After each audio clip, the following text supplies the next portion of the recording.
We have moved to the AFC North doing the Ravens draft reaction. Tony, how did you feel about this draft class overall before we kind of get into the pick by pick here? Overall, I like every odd number pick. I like the first pick. I like the third pick. I like the fifth pick.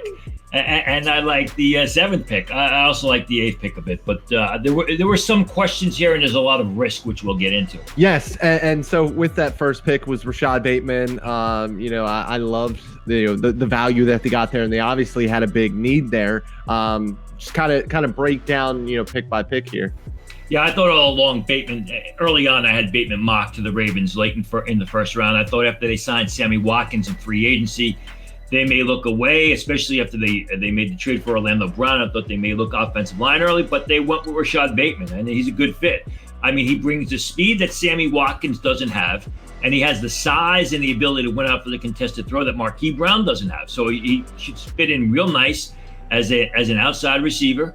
As someone who can also block downfield for when Lamar Jackson takes off upfield and runs with the ball.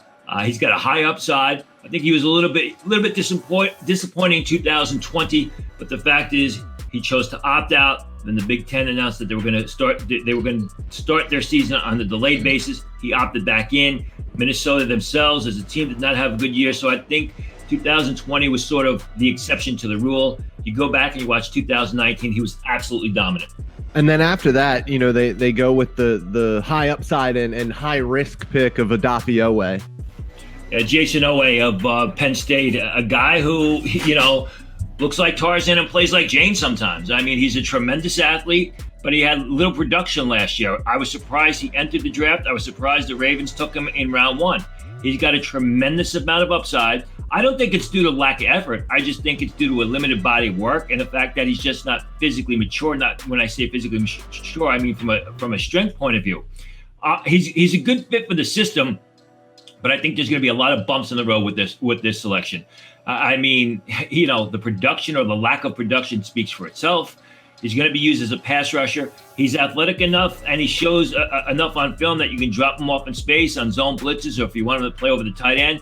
But he is just very rough and very raw around the edges. And then moving on, Ben Cleveland, he's already making waves on the Baltimore social media side of things with eating squirrels and being that country boy that he is. What about his game, though?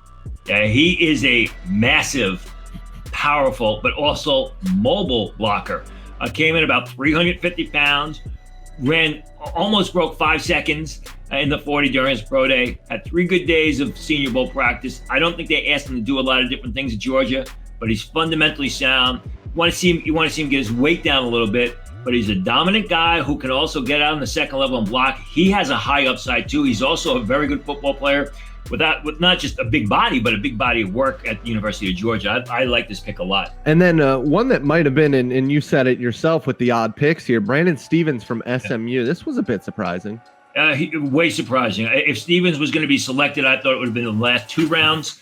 The fact is this: is he a safety? Is he a cornerback? He's a big guy. He's a physical guy. He's a decent athlete, but he's best really making plays, facing the action. I think he's probably best as a strong safety.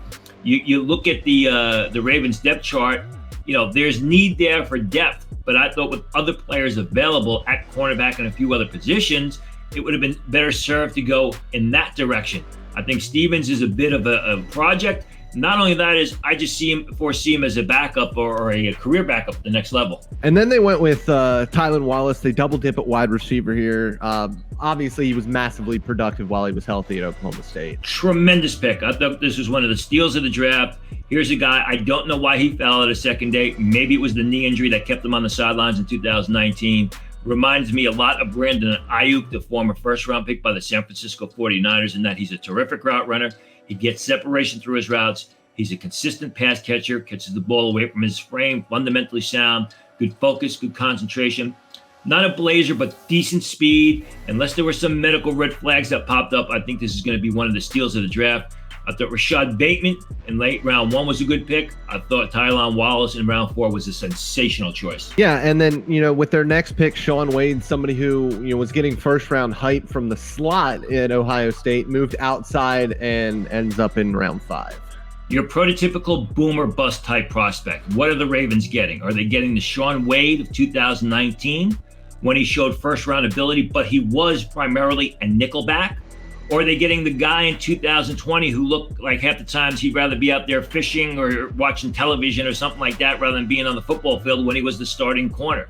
Wade is big, he's physical, he's fast, but he also had a lot of mental lapses. I think it's a roll of the dice where the Ravens selected him. But again, there's no sure things, which is why he was a 5th round pick. If they hit on his upside, Shaun Wade is very typical of what we've seen with the Bradley Robies, the Eli Apples, the underclassmen corners that have come out of Ohio State in recent years. They come off of a bad season. Roby and Eli Apple, actually their best year was their sophomore year before they entered as juniors. Same thing with Shaun Wade.